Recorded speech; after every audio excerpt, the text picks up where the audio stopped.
Tuberculosis एक common बीमारी है जिसको कि अक्सर हम लोग टीबी के नाम से जानते हैं और हिंदी में इसको क्षय रोग कहते हैं। ट्यूबरकुलोसिस की बीमारी अमूमन साधारण जनता जो समझती है वो फेफड़े की ट्यूबरकुलोसिस से समझती है।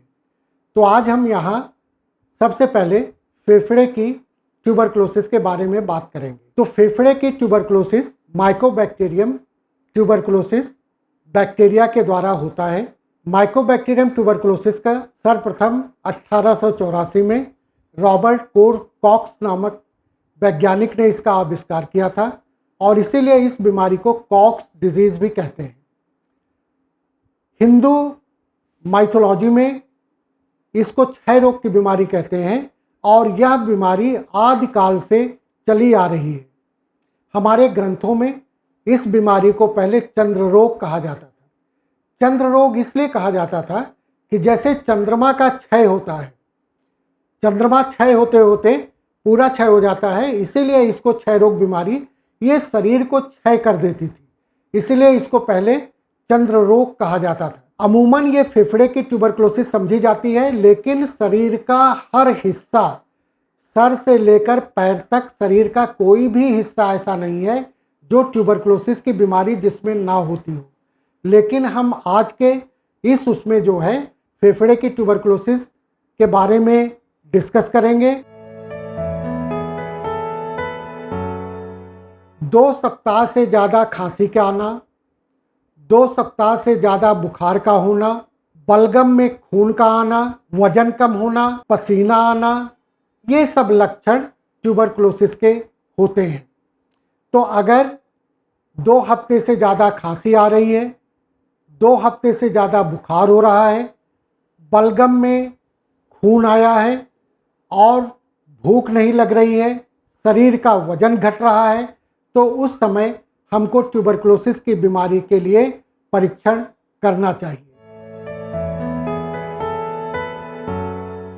माइकोबैक्टीरियम ट्यूबरकुलोसिस बैक्टीरिया से ट्यूबरकुलोसिस की बीमारी होती है। ये माइकोबैक्टीरियम ट्यूबरकुलोसिस आदमी से आदमी में फैलता है, ह्यूमन टू ह्यूमन ट्रांसमिशन होता है। अमूमन जो फैलने का होता हवा के द्वारा फैलता है। अगर कोई मरीज ट्यूबरकुलोसिस की बीमारी से ग्रसित है, वह जब बोलता है, खांसता है, छींकता है, तो उसके माइकोबैक्टीरियम ट्यूबरकुलोसिस उसके इस बोलने से, खांसने से, छींकने से हवा में आते हैं।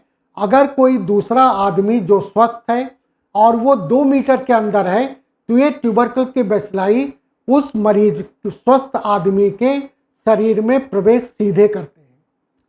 दूसरा होता है कि जब ट्यूबरकुलोसिस की बीमारी से ग्रसित मरीज बोलता है, खांसता है या छींकता है, तो ट्यूबरकुल बैसिलाई के कुछ कण जमीन में आ जाते हैं और जब उनके चारों तरफ एक आवरण नमी का होता है, वो जब सूखता है तो ये हवा में तैरते रहते हैं और आसपास के जो स्वस्थ हैं उनमें सांस लेने पर उनमें प्रवेश कर जाते हैं। तो इस तरह माइकोबैक्टीरियम ट्यूबरकुलोसिस एक आदमी से दूसरे आदमी में फैलता है, सांस के द्वारा, हवा के द्वारा फैलता है। दूसरा इसका फैलाव इंजेक्शन खाने के द्वारा हो सकता है कि जैसे अगर कोई ट्यूबरकुलोसिस का बीमार मरीज जब किसी बर्तन में खाता है या किसी बर्तन से कोई चीज़ पीता है, तो कभी कभी उसके बलगम उस बर्तन के चारों तरफ चिपक जाते हैं और जब स्वस्थ आदमी उस बर्तन से कोई दूसरा चीज़ खाता है या पीता है, तो वो ट्यूबरकुल बैसिलाई खाने की नली में चले जाते हैं और जिससे कि एब्डोमिनल ट्यूबरकुलोसिस होती है। तो ट्यूबरकुलोसिस का फैलाव एक आदमी से दूसरे आदमी में सांस के द्वारा, हवा के द्वारा होता है या इंजेक्शन के द्वारा, खाने पीने के द्वारा होता है। टीबी की बीमारी 2 हफ्ते से ज़्यादा बुखार, 2 हफ्ते से ज़्यादा खांसी, बलगम में खून का आना, इस तरह अगर किसी को हो तो बलगम का परीक्षण अवश्य कराएं।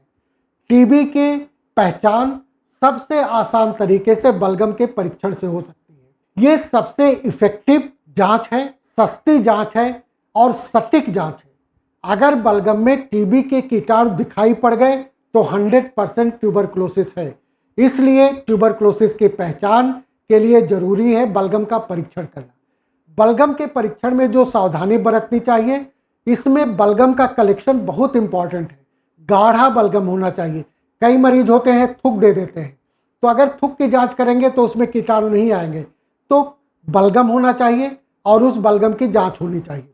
तो सिंपल अगर माइक्रोस्कोप से हम टीबी के कीटाणु बलगम में देख लेते हैं। दूसरी आजकल जांच जो हुई है जीन एक्सपर्ट या सीबी नेट की जांच होती है। इसमें ऐसे भी कीटाणु पा जाते हैं जो माइक्रोस्कोप में नहीं दिखाई पड़ते, लेकिन इस जांच में हम उस बैसिलाई को भी पता कर जाते हैं।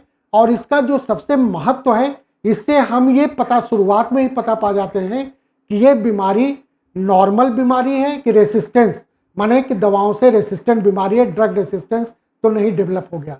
तो इसलिए बलगम का परीक्षण कॉमन माइक्रोस्कोप के द्वारा, सीबी नेट के द्वारा इस समय हर पीएससी पे, सीएससी पे, ब्लॉक लेवल अस्पतालों में, जिला अस्पतालों में हर जगह टीबी का जांच होती है। इसके अलावा टीबी की जांच हम एक्सरे के द्वारा कर सकते हैं। एक्सरे में अगर टीबी के निशान आ सकते हैं हम पता पा सकते हैं। अगर नहीं पता पा रहे हैं, कुछ जटिल केसेस होते हैं जिसमें सीटी स्कैन वगैरह की ज़रूरत पड़ सकती है, लेकिन बलगम का जांच सबसे महत्वपूर्ण जांच टीबी के उपचार के लिए है। पहले टीबी का इलाज 1944 के पहले टीबी का इलाज नहीं होता था। टीबी की बीमारी अगर हो गई तो आदमी ये समझता था, जैसे मैंने बताया ना पहले, इसको क्षय रोग कहा जाता था। पूरी शरीर क्षय हो जाती थी, उसका कोई इलाज नहीं होता था और मरीज का अल्टीमेटली डेथ होती थी। कई महान विभूतियां भी हैं, अगर आप इतिहास उठा करके देखें, जिनकी बिना इलाज के हुए ट्यूबरक्लोसिस से डेथ हुई, भारतवर्ष में भी या अन्य देशों में भी, क्योंकि उस समय जो है टीबी का कोई इलाज नहीं होता था। उसके बाद टीबी की दवाएं आई, जबकि और टीबी की दवाएं मायरेकल हुआ, माने ट्यूबरक्लोसिस की बीमारी जहां पर कि एक बार ये समझा जाता था कि अगर टीबी हुई तो उसकी डेथ होनी ही होनी है, लेकिन जब दवाएं आ गई तो उन दवाओं से टीबी का 100% इलाज, 100% क्योर रेट हुआ। लेकिन टीबी के इलाज में 3 चीज़ें महत्वपूर्ण हैं: सही दवा, सही उसकी खुराक और सही समय तक। अगर इन 3 चीज़ों का मरीज ने फॉलो ना किया तो ट्यूबरक्लोसिस की बीमारी नहीं ठीक हो सकती है और वो बिगड़ सकती है। लेकिन अगर मरीज ने सही दवा, उसकी सही खुराक और सही समय तक लिया तो टीबी 100% ठीक हो जाती है। टीबी का इलाज लंबा होता है। टीबी की दवा बहुत कारगर होती है। जैसे ही टीबी का मरीज है, उसने दवा लेनी शुरू करी तो 10-15 दिन में उसके जितने भी टीबी के लक्षण होते हैं सब गायब हो जाता है। बुखार चला जाता है, भूख खुलने लगती है, खांसी चली जाती है। तो लेकिन यही जो है सबसे गलत बात होती है कि मरीज इस अवस्था में सोचता है कि हम तो ठीक हो गए और वो दवा छोड़ देता है। टीबी का इलाज इस समय पहले तो 1.5 साल होता था, उसके बाद जब कारगर दवाएं आई तो इलाज 1 साल का हुआ। फिर अब जब बहुत कारगर दवाएं आ गई तो इस समय शॉर्ट कोर्स रेजिम चलता है, जिसमें कि 6 महीने का इलाज टीबी का होता है। तो अगर मरीज ने सही दवा नहीं ली, उसकी सही खुराक नहीं ली और अगर उसने 6 महीने तक इलाज नहीं किया तो टीबी की बीमारी बिगड़ जाती है। टीबी की बीमारी ठीक नहीं होती और उस स्टेज में ड्रग रेसिस्टेंट ट्यूबरक्लोसिस होने लगता है। पहले तो टीबी की बीमारी ठीक हो जाती थी, लेकिन आजकल ड्रग रेसिस्टेंट ट्यूबरक्लोसिस बहुत केसेस आने लगे हैं, क्योंकि ज़्यादातर मरीज देखा गया है कि वो इलाज छोड़ देते थे। एक तो सही खुराक नहीं लेते थे, सही डोज नहीं लेते थे, नीम हकीम से वो इलाज कराते थे, तो इससे टीबी की बीमारी बिगड़ करके ड्रग रेसिस्टेंट ट्यूबरक्लोसिस हो गई। ड्रग रेसिस्टेंट ट्यूबरक्लोसिस एक खतरनाक टाइप की ट्यूबरक्लोसिस है, जिसमें कि ट्यूबरकल बैसिलाई जो कॉमन दवाएं होती हैं, जो सस्ती दवाएं होती हैं, जो इफ़ेक्टिव दवाएं होती हैं, वो दवाएं इन ट्यूबरकल बैसिलाई पे काम करना बंद कर देती हैं। जब ये काम करना बंद कर देती हैं तो ड्रग रेसिस्टेंट ट्यूबरक्लोसिस में जो दवाएं चलती हैं वो बहुत महंगी होती हैं, उसको आदमी एक्सेप्ट नहीं कर पाता क्योंकि वो टॉक्सिक होती हैं, उतनी कारगर नहीं होती हैं, मरीज के ठीक होने की संभावना कम हो जाती है। तो इसलिए अगर कोई ट्यूबरकुलोसिस का मरीज है तो वो सही दवा ले, सही खुराक में ले और सही समय तक ले, जिससे कि उसकी बीमारी बिगड़ने ना पावे, रेसिस्टेंस ना बनने पावे। अगर एक बार रेसिस्टेंस डेवलप हो गया तो उसमें ठीक होने की संभावना काफ़ी कम हो जाती है। ट्यूबरकुलोसिस से, जैसे हमने बताया कि ट्यूबरकुलोसिस एक आदमी से दूसरे आदमी में फैलता है, तो अगर कोई आदमी ट्यूबरकुलोसिस की बीमारी से ग्रसित है तो वो तब तक उसके बलगम से टीबी के कीटाणु निकलते रहते हैं। एक तो जब वो बोले, खांसे, छींके, उस समय मुंह पे कपड़ा रख ले, किसी के सामने ना बोले, खांसे, थूके, बलगम इधर उधर ना फेंके, एक कुल्हड़ ले ले, उसमें राख ले ले, जब भी उसको खांसी आए, बलगम निकले तो उस कुल्हड़ में इकट्ठा करे, 24 घंटे इकट्ठा करके उसको जला दे या जमीन के अंदर गाड़ दे। अगर वो ये नहीं करता तो ये अपने परिवार में फैलाएगा, समाज में फैलाएगा और इस तरह ये बीमारी फैलती रहेगी।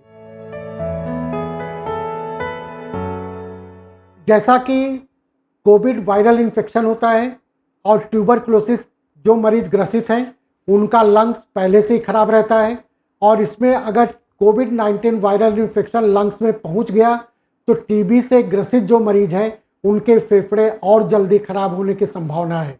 इसलिए जो मरीज टीबी से पीड़ित हैं उनको अत्यधिक बचाव करना चाहिए, घर से बाहर नहीं निकलना चाहिए, और अगर घर से बाहर निकलना अपरिहार्य है उनके लिए तो मास्क का प्रयोग करें, सोशल डिस्टेंसिंग करें, 2 गज की दूरी बना करके रखें, भीड़ भाड़ के इलाकों में ना जाएं और टीबी की दवा लगातार लेते रहें, उसको बंद ना करें।